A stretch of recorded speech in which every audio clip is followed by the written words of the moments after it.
Economics as a science deals with the human behavior and the psychology of people about the production and distribution of goods. This is a subject with the very many unknowns. We can say that economic science, academic economics, is going just now through, maybe you would be surprised, a period of youth, and therefore assumes that it can model its subject with the help of mathematics. However, there are too many unknowns in the subject, and therefore any mathematical model in economics is very far from reality. There is a scientific similarity.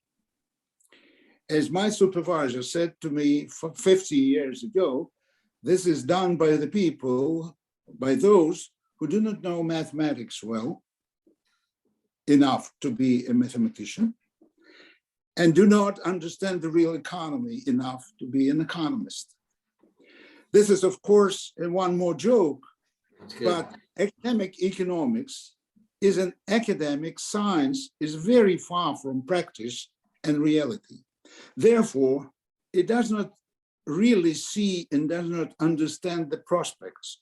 It couldn't, for example, predict the crisis in 2007, 2008, and is ready and easily serves any political mainstreams. Economic policy is different. Ideally, this is making decisions about improving people's well-being and therefore about the efficiency of the economy as a whole, and not just its individual sectors, for example, financial or banking. At the same time, it should be understood that well-being is, of course, not only income. Of course, income, but not only. It is the environment and free time and education and medicine and culture. Economic science, academic economics sometimes helps, but only if it is as close to practice and reality as possible. Today, I can say that it is a gratifying fact that this year, the Nobel Prize of Economics was awarded not for abstract mathematical models, but, for example, to David Card from Berkeley for his empirical contribution of labor economics. I was a graduate in 1973 with a degree in labor economics. This is a very interesting and pleasant for me event. Using, as you know, using natural experiments, David Card has analysis the labor market effects of minimum wages, immigration, and education. His students from the early 90s challenged conventional wisdom, leading to new analysis and additional insights. I'm not going to repeat the press release, but I want to say that The Economist in the recent days said, in fact, no amount of data can reliably predict the future.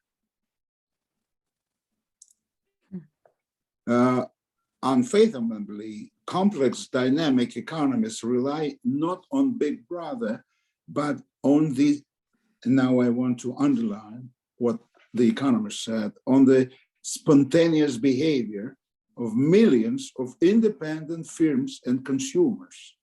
Instant economics isn't about clairvoyance.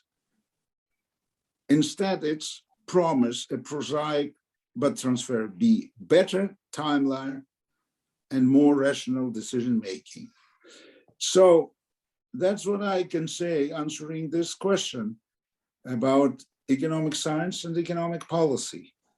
Economic science is something which can be real if it related to the reality, or it can be absolutely unreal if that's only mathematical models. And economic policy, it's about well-being of the people, and it's a kind of decisions. It's not very often related to the economic models. So that's what can I say. Wonderful. I'm ready for the third question.